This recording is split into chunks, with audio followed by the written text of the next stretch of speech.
which is Nigeria does not have a debt problem in regulation. What Nigeria has is a growth problem. If the economy continues to grow and like GDP less than the GDP, less than the population or per capita continue to have, the challenges we have haven't raised it already in or per capita. And if we start to grow fast, we start to 6 8%. So that the government's might not have said there's no reason the country can't grow in GDP terms and in double digits too fast in every country when something grows faster. The debt number just evaporate.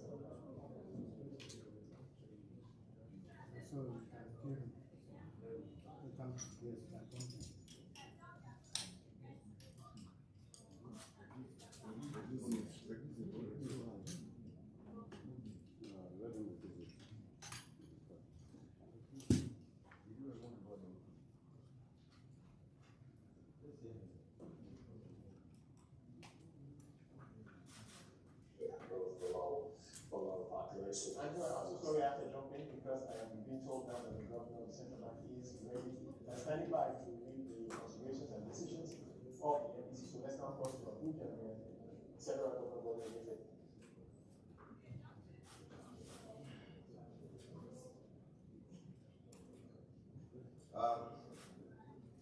Good afternoon, ladies and gentlemen of the press.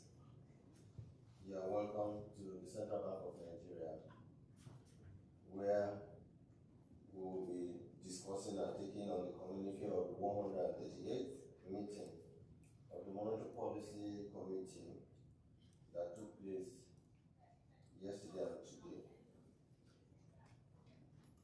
The Monetary Policy Committee met on the 16th and the 17th of September 2021 on a relatively comforting note of a moderate global output growth recovery and improved global trade.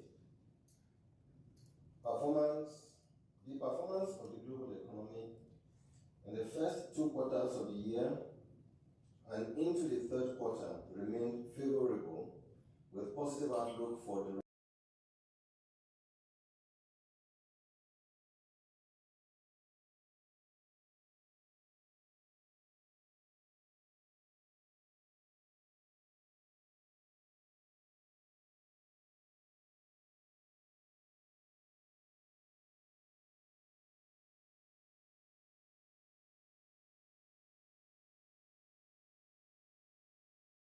progress of vaccinations across several countries.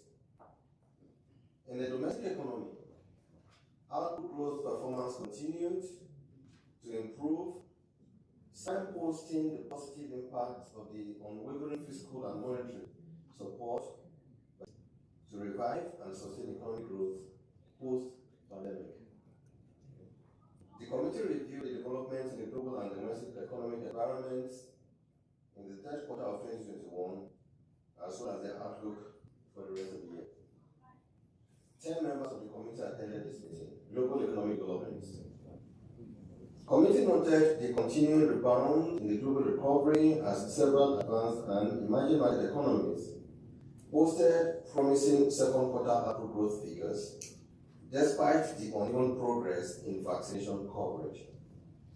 The MPC noted that the uncontained spread of the virus continues to pose downside risks to global recovery in 2021 and into 2022. The MPC further noted that despite the strong output growth identified in some advanced economies, several developing economies will still emphasize that the widespread availability of the vaccine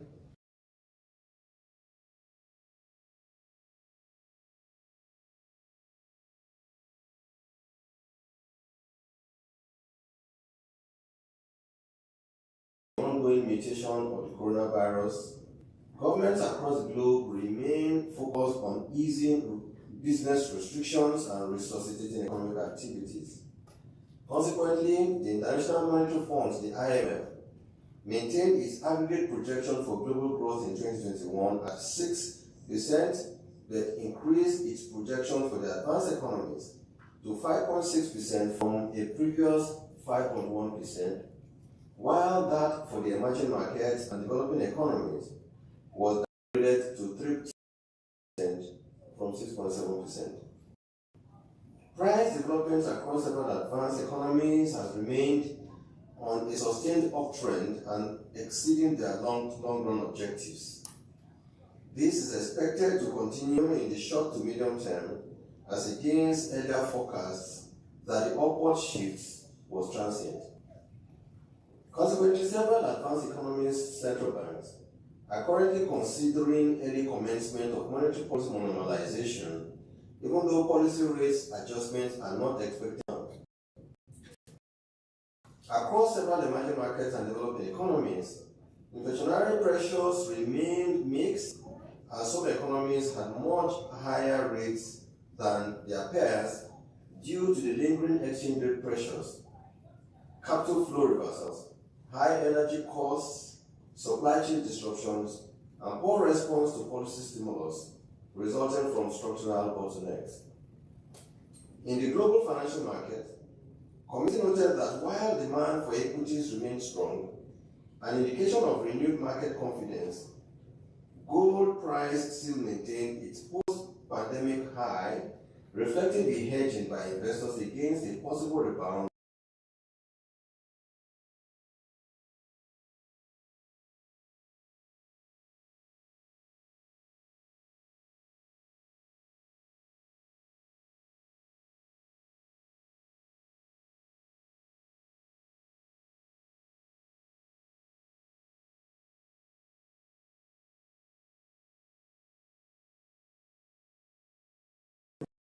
economy into a financial crisis again.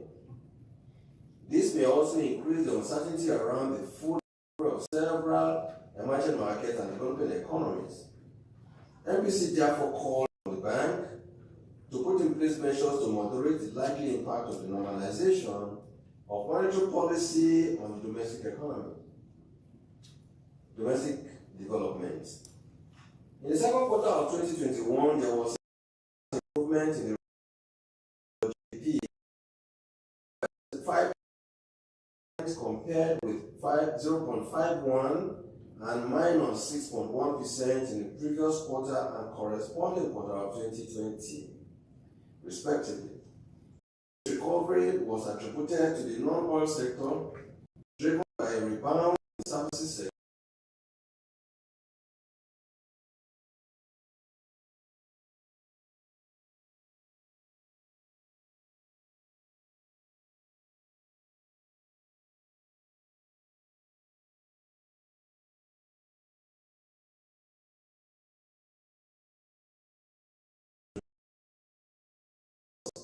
Including declining crude oil production at two crude streams in the country, associated with leverages in two major pipelines, deteriorating oil production infrastructure, poor pipeline maintenance, and the need to comply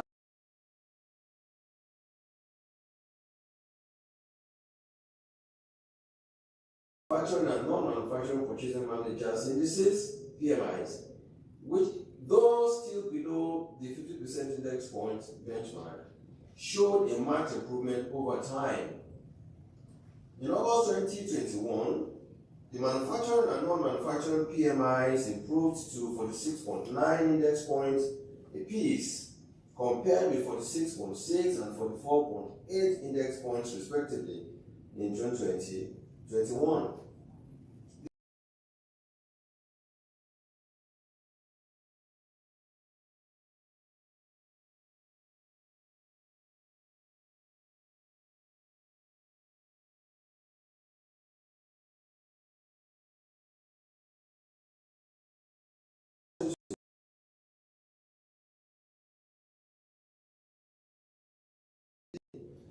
With 46.5 and 7.0 index points in July 2021.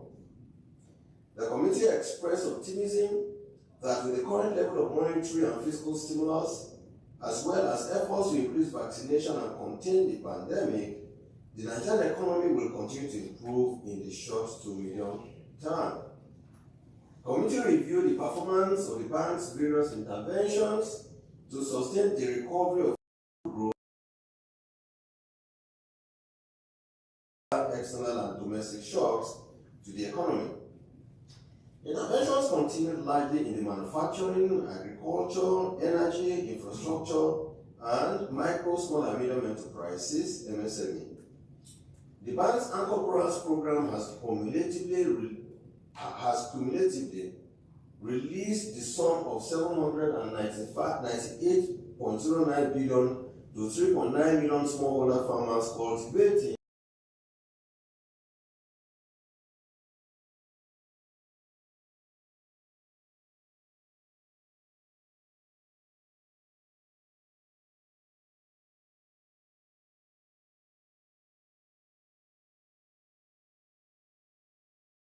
commodities on 1.1 million hectares across the country. Whilst harvesting for 2020 dry season under the program is rounding up, harvesting activities have commenced for the 2021 wet season cultivation. The strategic maize reserve program of the Central Bank of Nigeria has been useful in moderating maize prices, particularly by directly targeting large feed mills producers.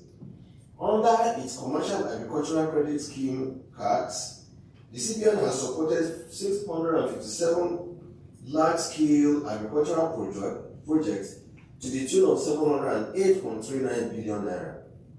To support MSMEs across the country, the bank disbursed 134.54 billion naira to 38,140 beneficiaries under the Agribusiness Small and Medium Enterprise Investment Scheme (ACSMIS), and for a targeted credit facility, the sum of 343.21 billion naira has been released to 726,198 beneficiaries, comprising 602 households and 123,468 small and medium enterprises. Under the real sector facility, the bank released the sum of 1 trillion naira to 269 real sector projects, of which 140 are in light manufacturing,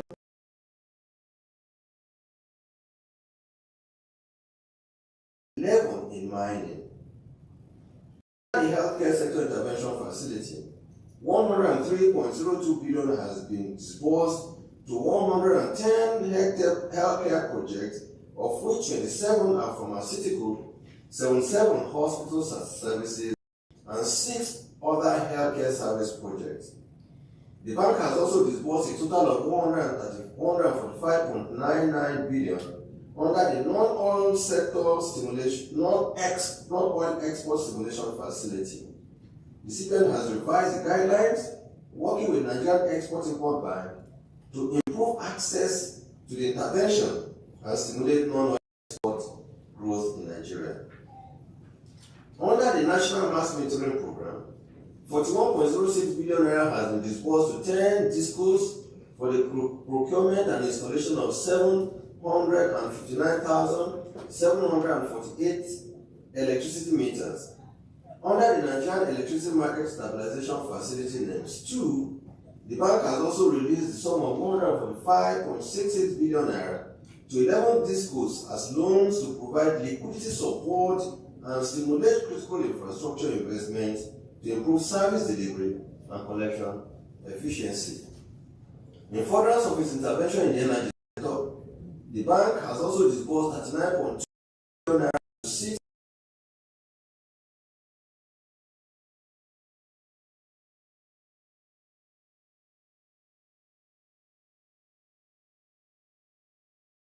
for the 5th consecutive month to 17.01% year-on-year in August 2021 from 17.38% in July 2021. The continued decrease was attributed to a marginal decline in the food component to 20.3% in August 2021 from 21.03% in July 2021. The core component also declined to 13.41% in August 2021 from 13.72% in July 2021. 2021.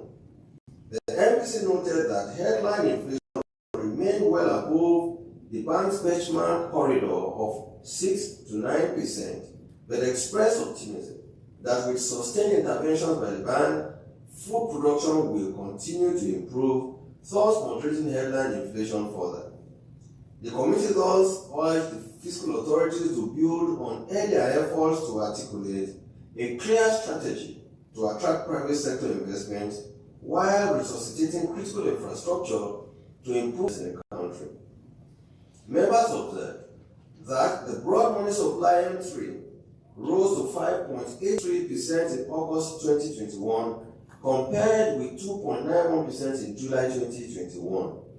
This was largely driven by the growth of net foreign assets NFA and net domestic assets NDA by 12.35 and 4.3% in August 2021 compared with 1.84 and 3.17% respectively in July of 2021. The growth in the net foreign assets was largely driven by increase in foreign assets holdings of commercial and merchant banks. The increase in net domestic assets reflects the boost to aggregate credit net, which increased to 8.14% in August 2021 from 5.71% in July of 2021. In the money market, the monthly weighted average interbank call and open buyback rates increased to 13.45 and 12.97% in August 2021 from 10.72 and 11.6% in July 2021 respectively. This increase reflected the tight liquidity conditions in the banking system during the review period as the bank curtailed excess system liquidity. The MPC noted the moderate improvement in equities market during the review period increased by 2.67% from 37,907.28 from July 30th, 2021 to 38,922.5 on September 14, 2021.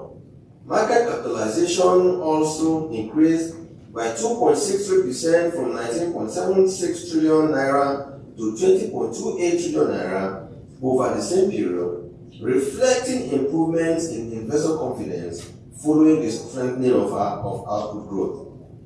The MPC noted that the capital adequacy ratio and the liquidity ratio both remain above the prudential limits at 15.2 and 41.7% respectively at the end of July 2021. The committee also welcomed the improvement in the non-performing loans ratio at 5.4% in July 2021 compared with 5.7% in June 2021. Committee thus urged the bank to continue to sustain current efforts, bring NPLs below 5% prudential benchmark. The committee noted the improvements in lending to the real sector following the introduction of the loan-to-deposit ratio in 2019. Industry gross credit increased by 6.63 trillion naira from 15.57 trillion as of 2019 to 22.2 trillion naira at the end of July 2021. The credit growth was largely recorded in the manufacturing, oil and gas, and agri sectors. The committee noted the significant increase in the external reserve, which rose to $35.97 billion at the end of August 2021 from $33.49 billion at the end of July 2021, representing an increase of 7.41%. It also welcomed the further increase to $36.03 billion on September 13th, 2021. Our outlook. The overall outlook for both the global and domestic economies appear mixed. This is due to lingering uncertainties over the end of the COVID-19 pandemic, as well as continued mutation of the virus.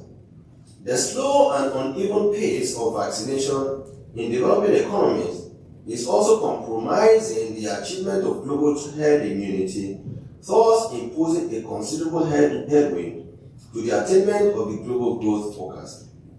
Some advanced economic central banks have given guidance of intended commencement of monetary policy normalization as monetary and fiscal policy across major advanced and emerging market economies have remained robust.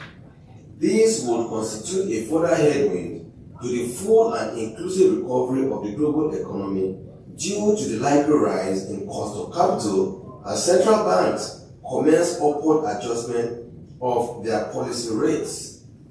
Overall, the global economy is confronted with more headwinds than tailwinds, evidenced by the multitude of conflicting signals emerging from various major economies. Available data and forecasts for key macroeconomic variables for the Nigerian economy suggest further rebound in our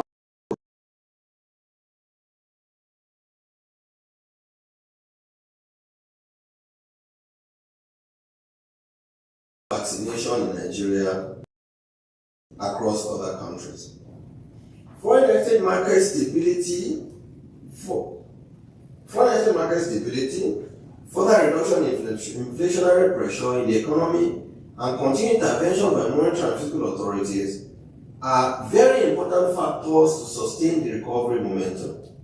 Consequently, the Nigerian economy is forecast to grow in 2021 at 2.86% Central Bank estimate, 3% Federal Government of Nigeria estimate, and 2.5% IMF estimate.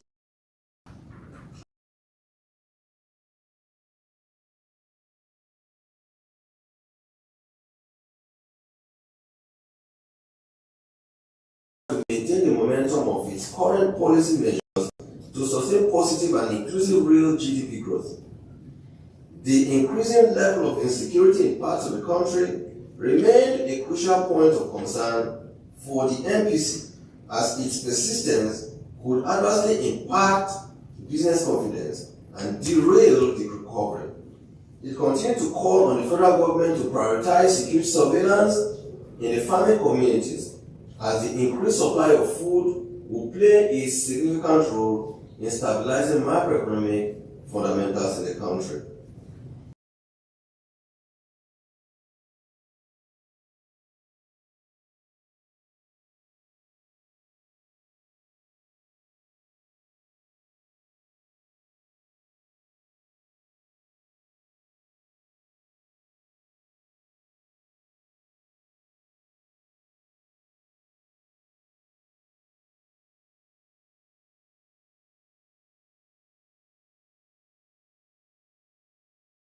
Commodities such as paddy rice, maize, wheat, and sorghum, amongst others. Members applauded the relentless efforts by the bank and other collaborators in ensuring the eventual takeoff of the infracore, as this will improve the business environment, attract new investment, and create new jobs in the Nigerian economy. The MPC further emphasized the importance of investment in transportation, networks, power supply, and telecommunications, as these on other sectors of the economy.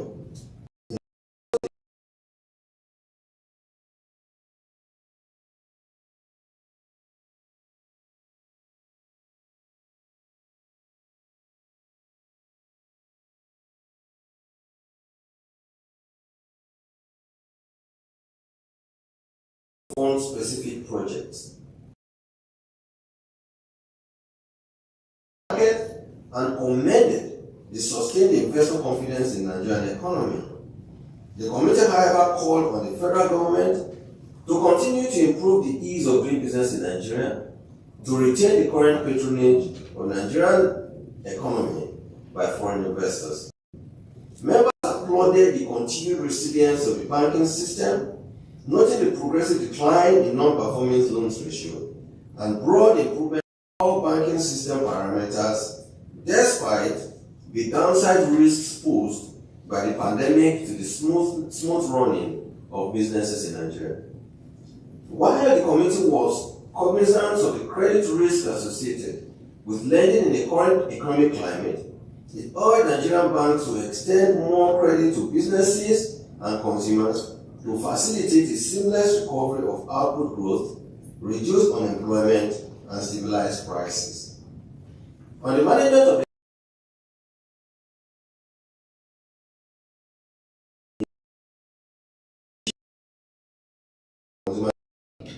members thus urged the bank to take further steps to restrict the activities of unauthorized and illegal foreign exchange dealers in the foreign exchange market, stating that all foreign exchange transactions must be necessarily conducted at the investors and exporters window to ensure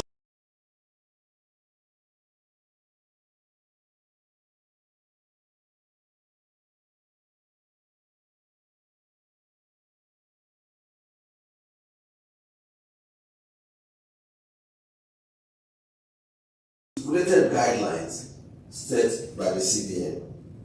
The bank thus maintains its resolve to continue to restructure the foreign exchange rate market and will pursue all recent policies targeted at sanitizing the market to improve transparency and proper functioning and eliminate illegal FX in the country. On government revenues, members urge the federal government to improve its tax collection in order to reduce its dependence on oil revenues and reduce its exposure to counter-cyclical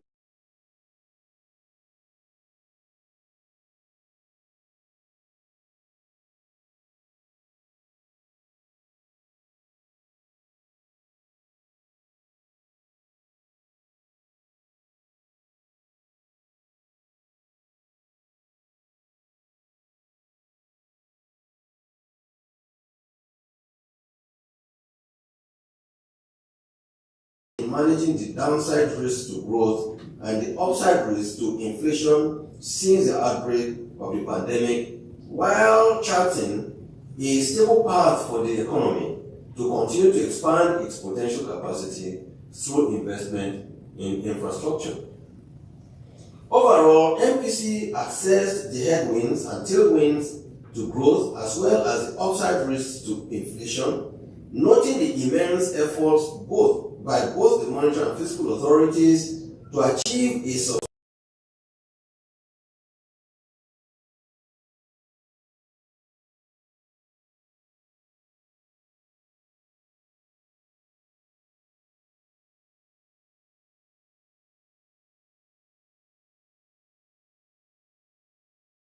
committee's decision. MPC expressed delight at the robust recovery of output growth during the second quarter and the continued decline in inflation in August 2021. Members, however, reiterated the need to put in place further measures to drive down inflation and improve real return on investment. MPC noted the unequivocal importance of credit growth to the sustained recovery of output and the moderation in price development as supply improves. It thus called on the bank to maintain adequate surveillance to ensure compliance with its external credit policy, while ensuring that they are not unduly exposed to credit risks. The committee also noted the relevance of the bank's suit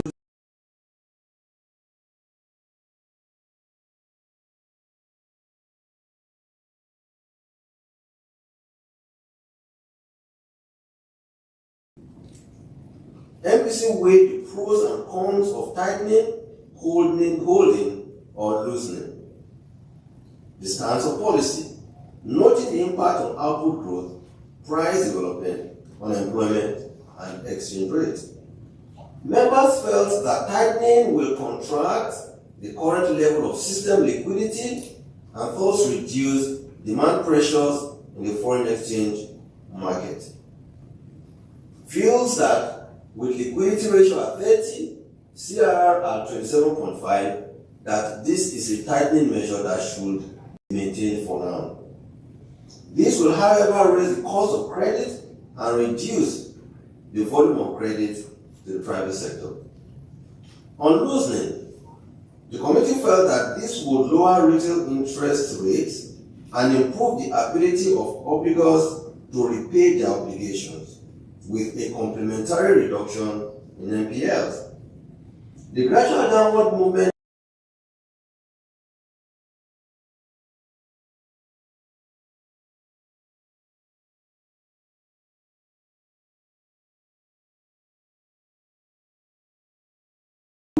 as investment in naira-denominated assets become less attractive. Members considered that the whole stance would allow the current recovery of output growth and decline in inflation continue smoothly, thus gradually moving the economy to a sustainable path before adjustments are made to the stance of policy. Based on the above considerations, the MPC made the decision to hold all policy parameters constant, believing that a whole continued permeation of current policy measures in supporting the recorded growth recovery and macroeconomic stability. The committee therefore decided by a unanimous vote to retain the monetary policy rate at 11.5%. In summary, MPC voted as follows: 1. Retain NPR at 11.5%.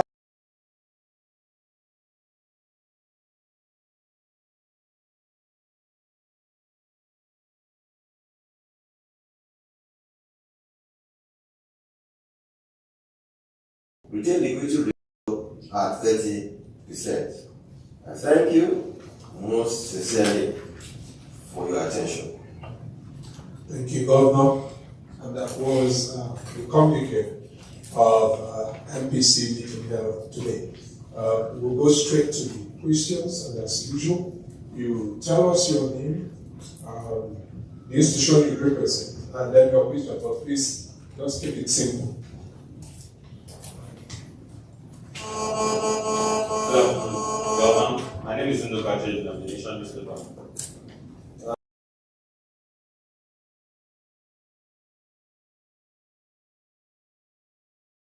At the segment of the market has skyrocketed. What are your views? And do you have any updates on this? Secondly, there are also press reports that the CBN is investigating Aboki FX for certain FX infractions. How do you do this? Yes.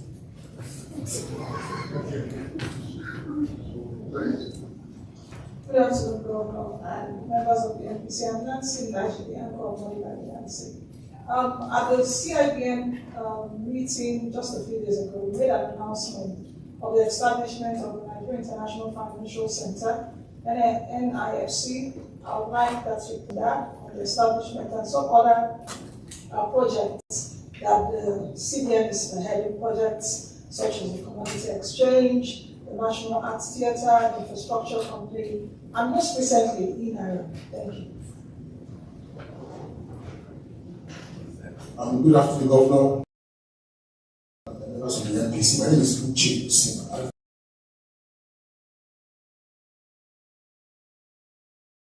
The inflation is going down. It's showing signs of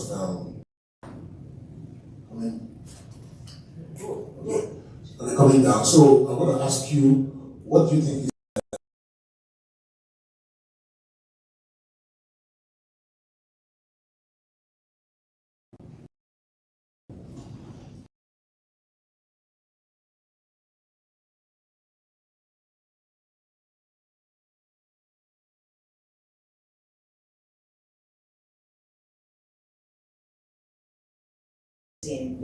So I'm hoping you'll be able to throw more light on what will be the status of the physical naira and how will these be affecting the digital currency space in Nigeria. And also still with the eNaira, the CBN chose a foreign company to partner her. And most people will be wondering why we're not looking locally into the local industry. If you could speak more on that too. Thank you. So, Governor, I have two questions that are sending. One from Sunday Michael of Daily Trust. In your remarks at the CIBN conference earlier in the week, you disclosed plans by the CBN to establish the Nigerian International Financial Center, NIFC,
The first question is about asking for updates on the BDC, our decision to stop allocating dollars to the BDCs, and the fact that as a result of that decision,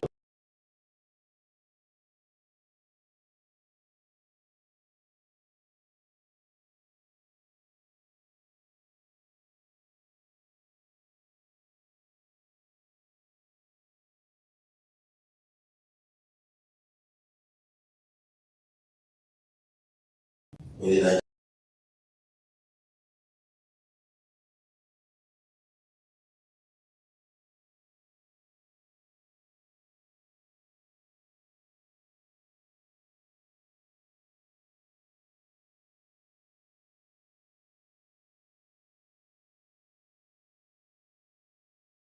the investors and exporters will attend to you. I'm sorry to say that I do not, and I do not intend to recognize that there are any other rates in the market. And I will give you explanation. 8 weeks ago, yes, you are very correct, we did stop the allocation of BDCs. Indeed, we began to ask ourselves, why did you wait for so long that we continued to do this? The reason is because Nigeria remains the only country on earth. The Central Bank of Nigeria remains the only central bank in the world, as at 8 weeks ago, that will dip its hands into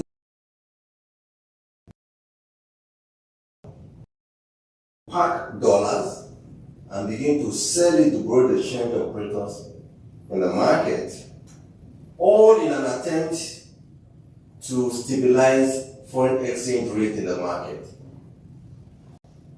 I continue to recall, even when I was at the other side, when I was a regulated entity,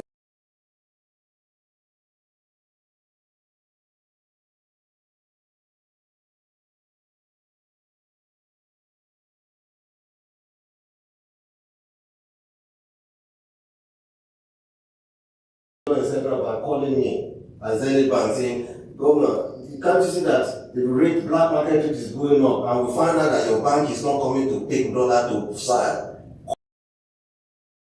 into a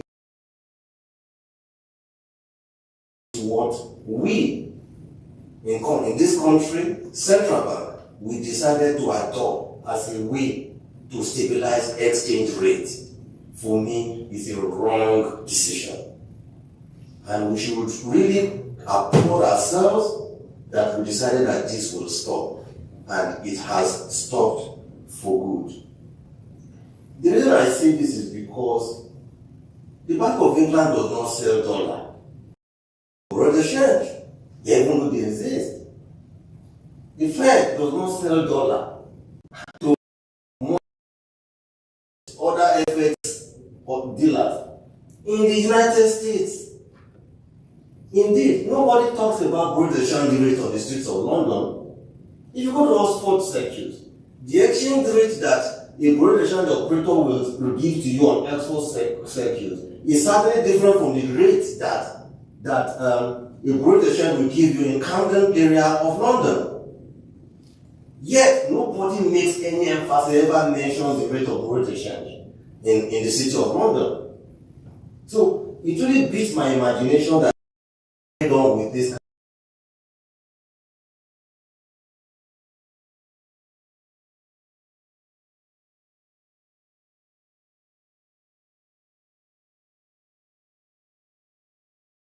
to go collect naira instead of collecting naira as prime. You tell the person to exchange it to dollars so you can have small packet of dollars in your pocket.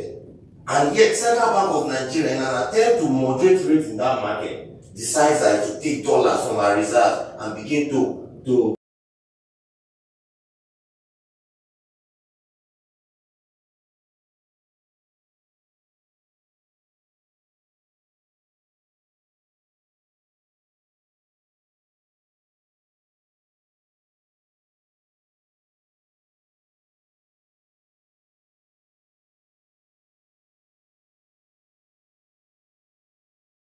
and go to buy arms and ammunition and bring them back into the country and conduct crime, whether it is Boko Haram, whether it is kidnapping, whether it is all sorts of nefarious activities, we, central bank, take our country's dollar.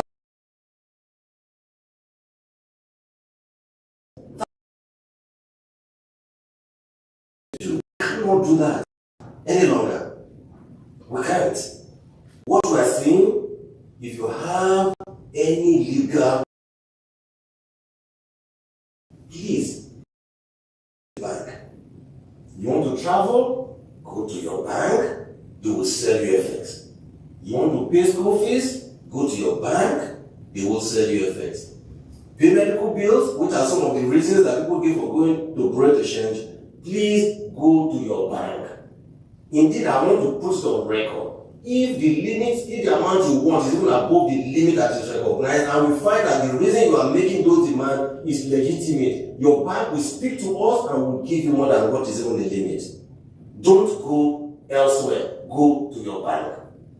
In the same way, you have dollar to sell, go to your bank. Recognize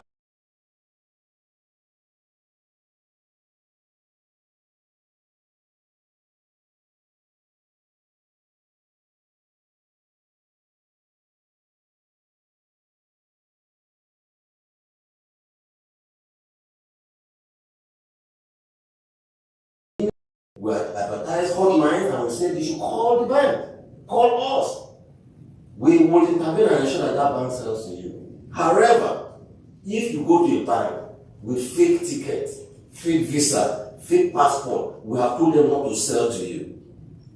If they sell to you mistakenly because you will bring them to sell to you, and after 2 weeks, they check and find that you cancelled your ticket or your visa is fake, they will call you because you are their customer, they have your BVN, they have your number, they will call you to return the dollar. If you do not return it, they will place your name on their website, your BVN on their website, we will pick those details, we will send them to EFCC and other crime agencies, they will pursue you, you must return the dollar. Because you cannot acquire that's that. We conducted a study. One of the banks, in one day, sold to 52 people who said they wanted to travel. After 2 weeks, they went to check. 40 out of the 52 have cancelled their tickets. How could you have a situation where close to about 70% or 80% of people who went to a bank to buy the business travel allowance on the excuse or reason that they want to travel? Banks sold to them, turned back, and then went and sold it to a black market because they wanted to enjoy it. They were and will pursue you if you are involved in these nefarious activities. You want to do legitimate business? Conduct a legitimate business, we will be with you. That is on correlation. We are not going to go back there.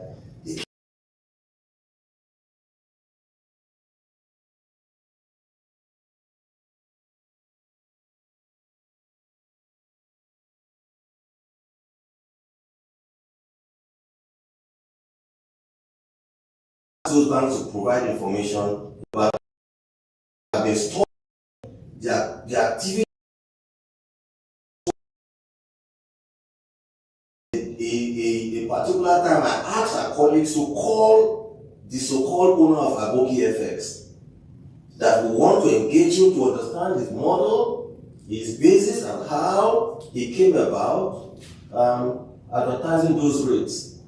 We find him as somebody, a Nigerian, who lives in England and conducts this nefarious and criminal activity on our economy. It is an economic saboteur that will pursue him wherever he is. We will report him to a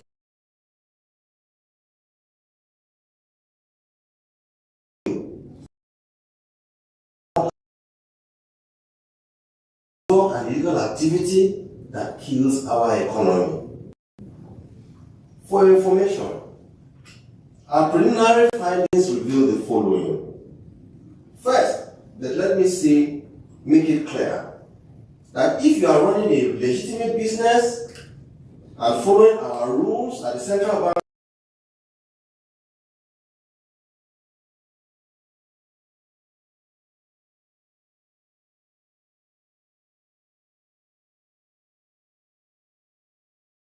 sabotage the efforts of central bank in running this economy of Nigeria.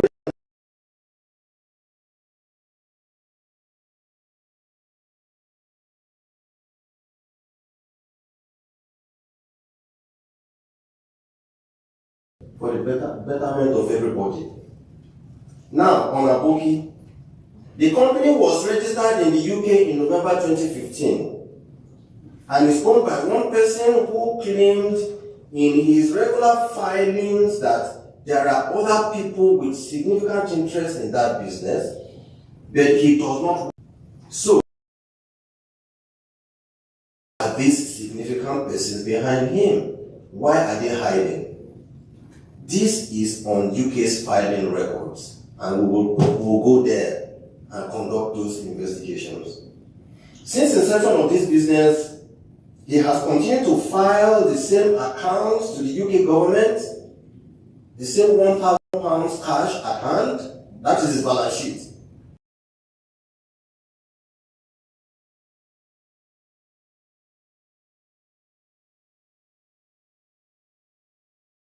Shareholders' funds, balance, debit and credit, 1,000 both ways, consecutively for 4 years. Yet, here in Nigeria, he and the company has over 25 bank accounts with about 8 banks in both Naira and Dollar with significant turnover, also showing him simply milking the system through speculative activities on the Naira and collecting his proceeds in cash through a particular ATM in London. Our preliminary findings suggest that this website was built and is being used purely for the purpose of foreign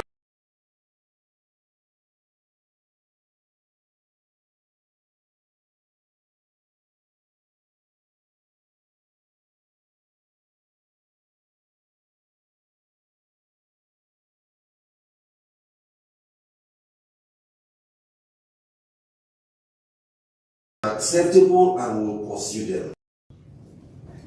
Now, on Mr. Lumide,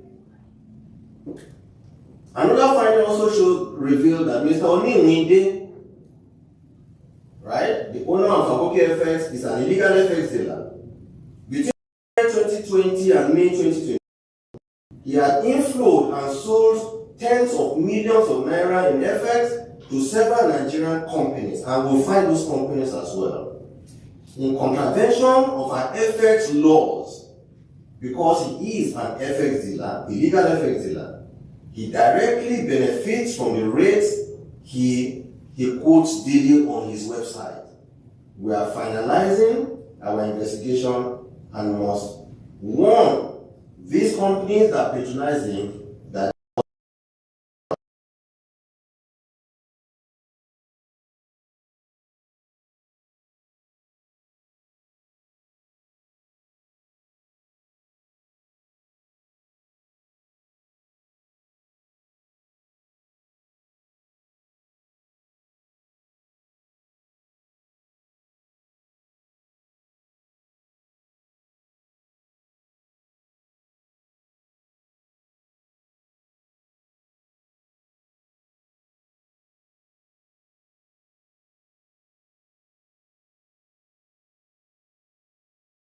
person be the one that sets exchange rates in that country?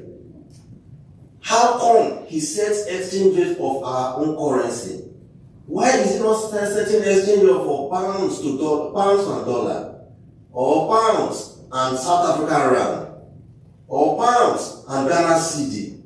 Why target Nigeria? And yet you are a Nigerian. You choose to live in London, enjoy all the spoils in London at the expense of the blood of Nigeria. The CBN Act Section 2 does make it clear that only the central bank can determine the value of the naira. And yet, individual in London continues to manipulate the rate of the Nigerian or rate of for Nigerians, continues to make huge profits, continues to collect these profits in cash ATM in London, while other Nigerians suffer the consequences of these actions. We will not allow this to continue again. What kind of registration does he have that allows him to do the kind of business he's doing? People should tell me, how exactly does he collect this data?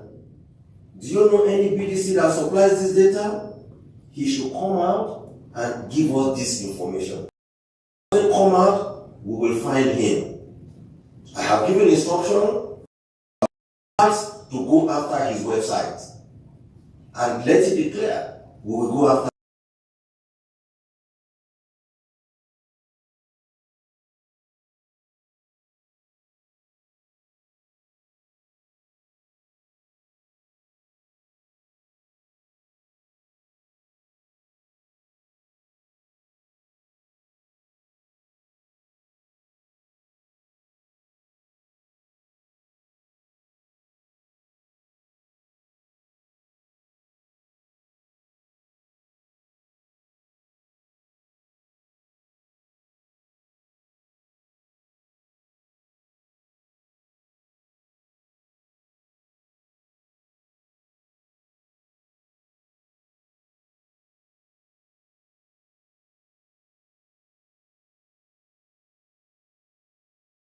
That the e-naira is not a one-off. It is a journey that starts on October 1. October 1 marks the beginning of e-naira journey. On October 1, a Nigerian should be able to download the e-naira app from either Google Play Store or Apple App Store, onboard themselves, fund their e-naira wallets using their bank account at a registered agent location and conduct transactions such as transfers and purchases at merchants outlets that have onboarded. Simply, you have, say, 1 million naira. Before October 1, let's imagine the bank has, say, about 10 billion naira in his account. That is physical naira in his account. We can decide we'll move, say, out of 10 billion, move 2 billion in electronic e-wallet into an e-wallet for the bank. So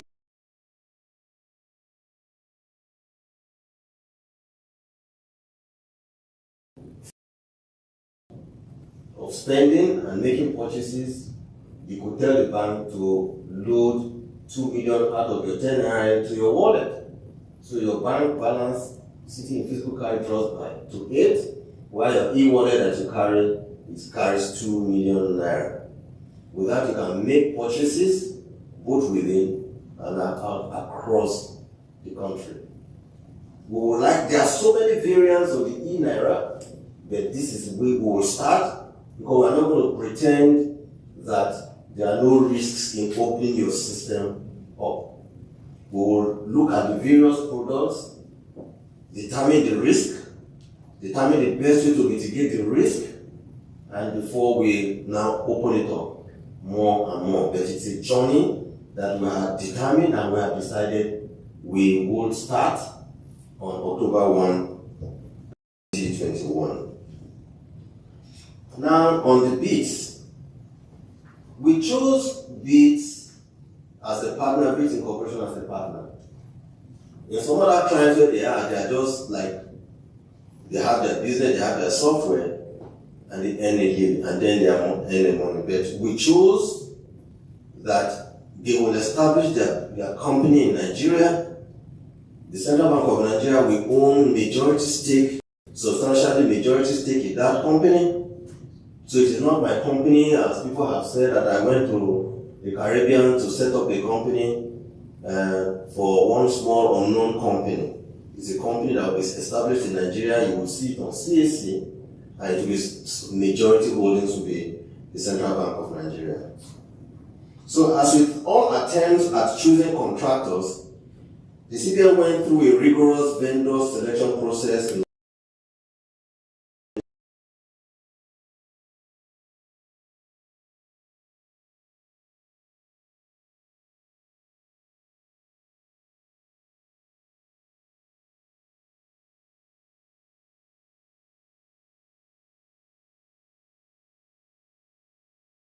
D, support for anti-money laundering and combating of terrorism.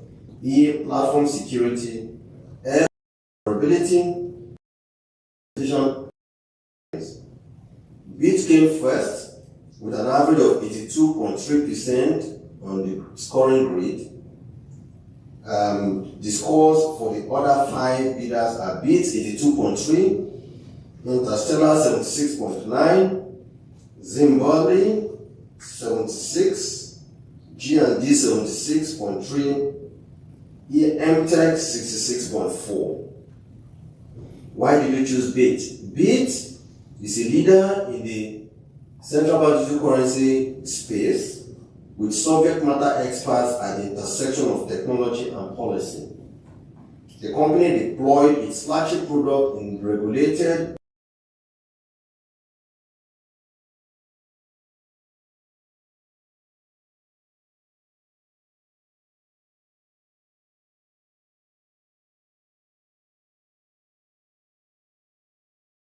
for Eastern Caribbean Central vetted by IMF and World Bank. The deployment in the Caribbean countries is driven by social impact, including financial inclusion, through special features for the unbanked, on, off, ramp through, and a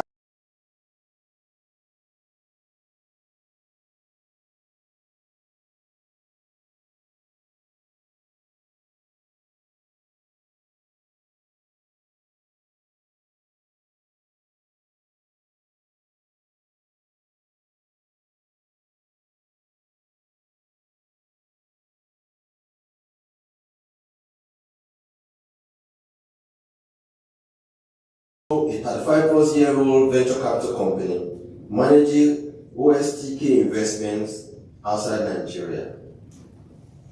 BIT is the first company to digitize a national currency on a blockchain, thus creating the first synthetic CBDC with support of the Central Bank of Barbados, Governor, and the Minister of Finance. That system is still in operation today, created with the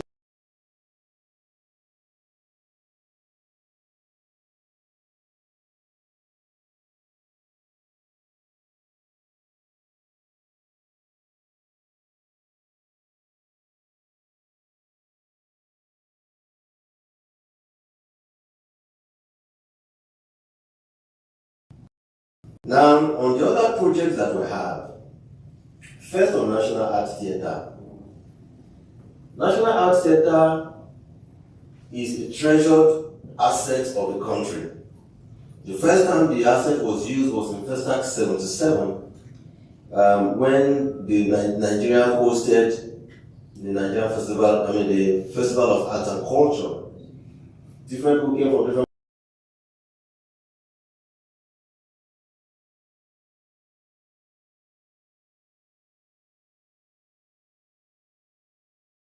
the main hall can seat 7,500 people.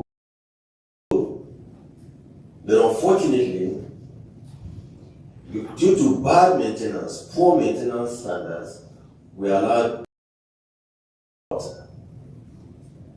In our own attempt to find an international convention center, and I dare say that if well managed and well run, the National Arts Theatre can withstand any international convention, can host any international convention or summit, or even heads of states from different parts of the world.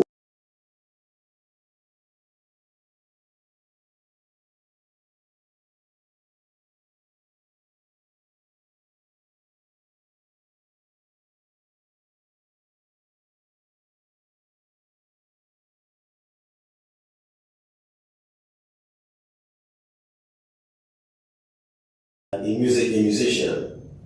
And from there, the great ideas came up, and we thought about how to assist Nigerian youth in music or in movie from going abroad to shoot their films for their movies and their music. We also thought about Nigerian young people who are endowed with a great. We said there was no need for us to see them travel abroad to go and make their their clothing and bring them back home to sell. We might as well set up a hub. So that's why we came about setting up 4 hubs around the national art center to create economic activity around this magnificent edifice. The bankers committee on its own decided that it will fund that initiative. The first phase of that, which has been awarded to G Kappa, started in March this year. And I'm sure if you go to National Art Center, you would have seen that changes. And you see some scaffold.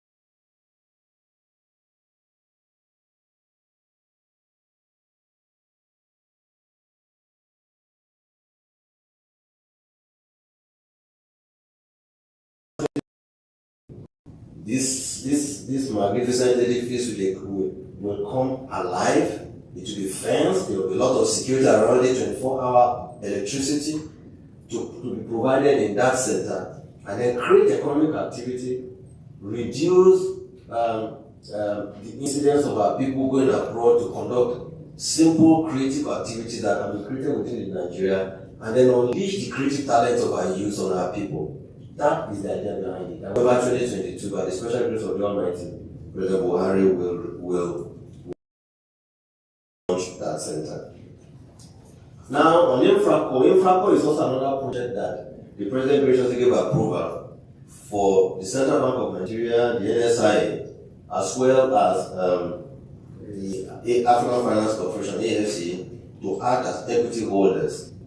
In the first phase, our plan is to put in place equity of 1 trillion and then 14 trillion as debt. The essence of this is for us to first phase to fund Nigeria's infrastructure. And from what work that has been done so far, at least 50% of that sum is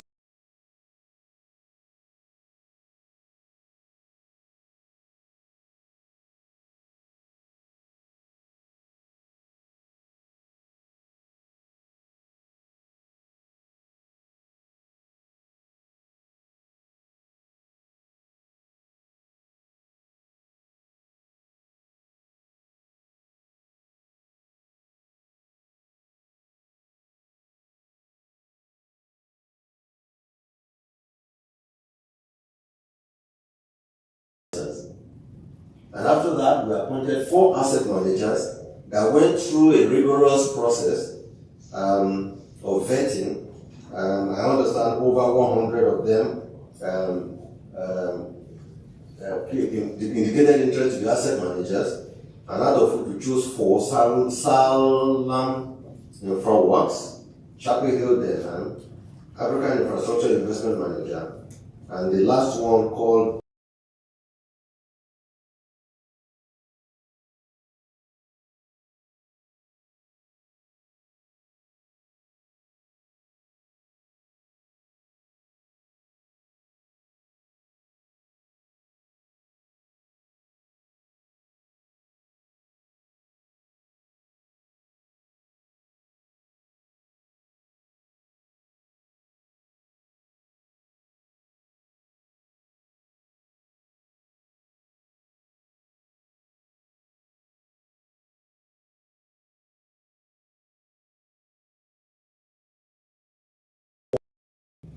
NSI, under PIDF, and Infraco can work together to unleash this kind of funding on the infrastructure of Nigeria, and we think that it will be good for our country.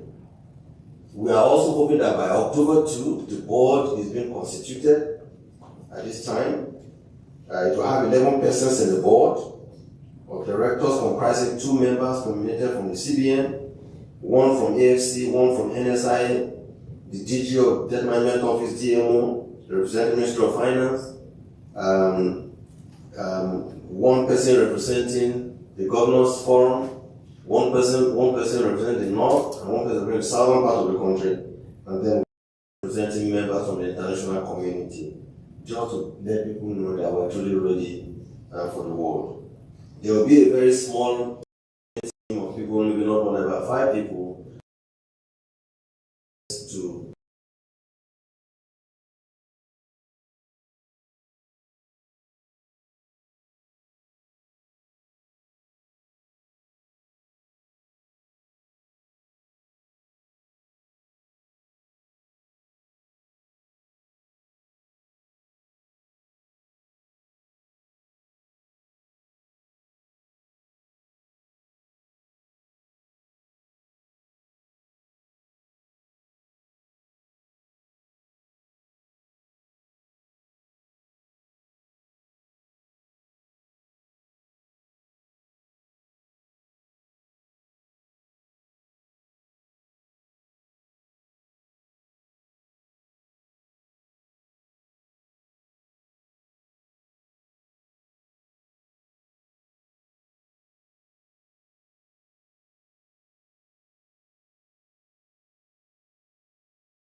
on NIFC is a novel idea, the Nigerian International Financial indeed, we started to receive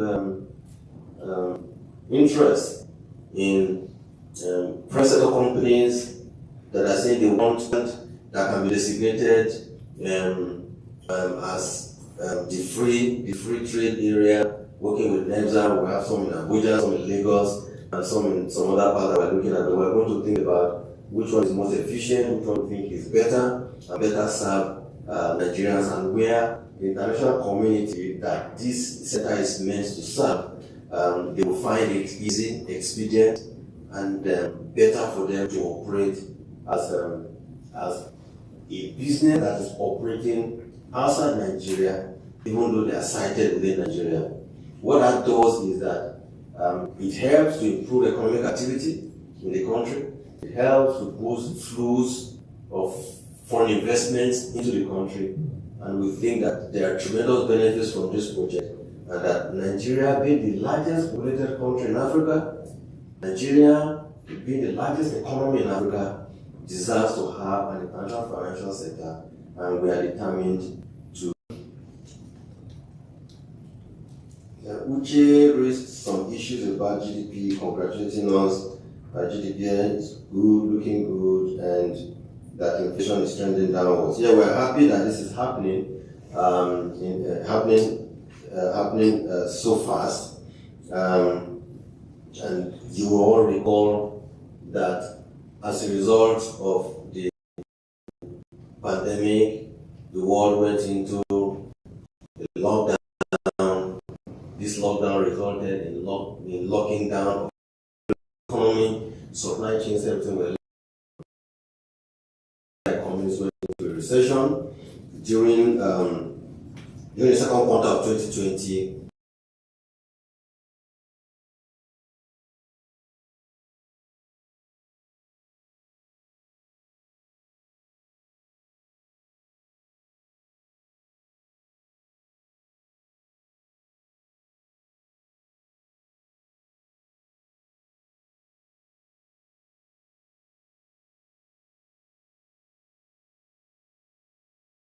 the leap from below the river of minus 6.1, right, to minus 3.6 to positive 0.1 to 0.5 and to 5 means that a lot of work has been done that brought us to where we are today.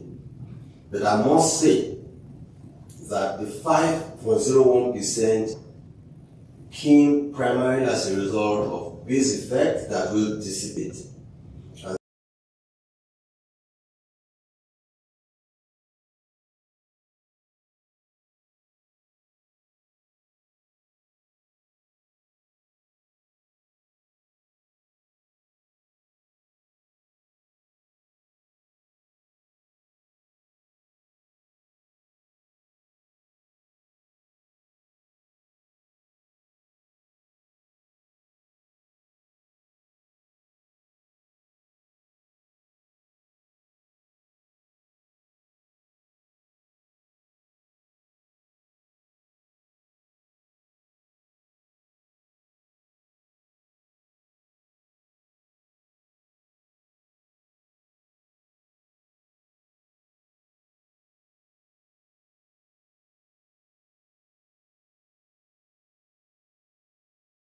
deceleration in August, so that both the food content component and the core component both coming down.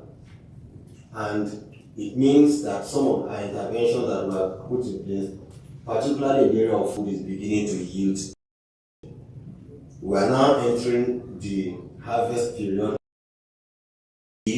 that inflation will decelerate further and more aggressively as we move towards the end of the year. But what did we do?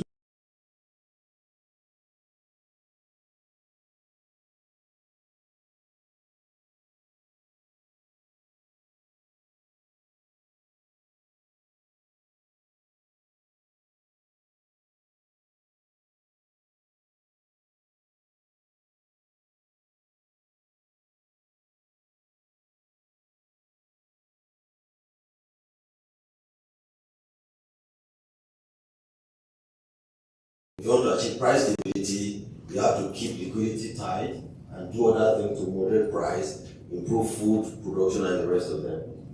So, for what sometimes you call objectives that are somehow conflicting in the opposite direction. So that's why we do some of those things that we've done in the past. But I think what are those things?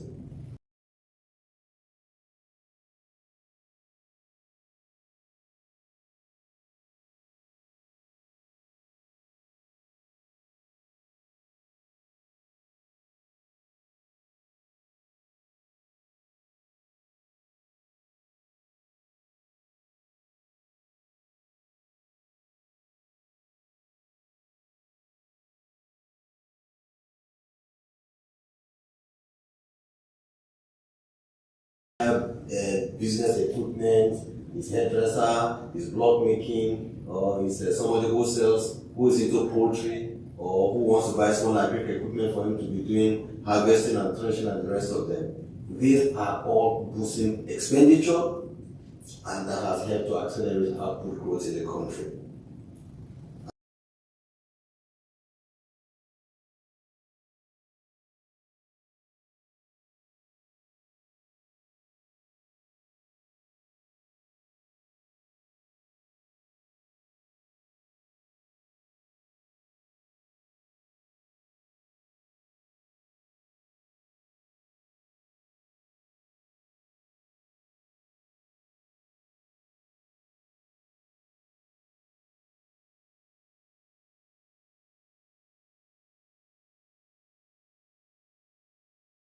Targeted facility will disburse over 318 billion, 79,422 beneficiaries comprising 572,182 households, micro, small, and medium enterprises.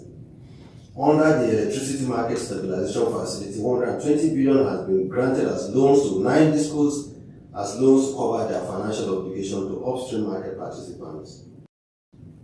Also under the mass metering, 36 billion has been released.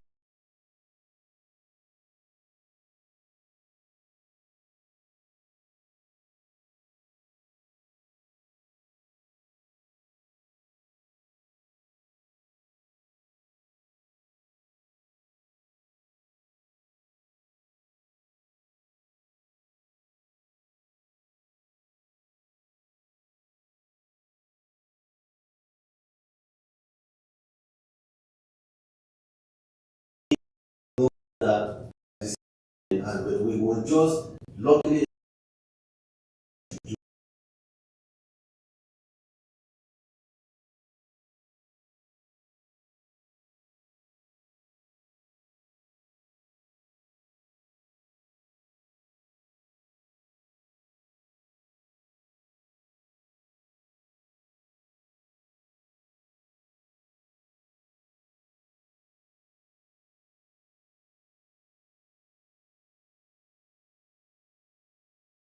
generating output stimulating sectors of the economy will constrain them, whereas we will continue to do our interventions in areas in the agriculture, manufacturing, healthcare that we believe will be employment stimulating and output generating sectors of our economy. I think I've tried. I want to thank you very much.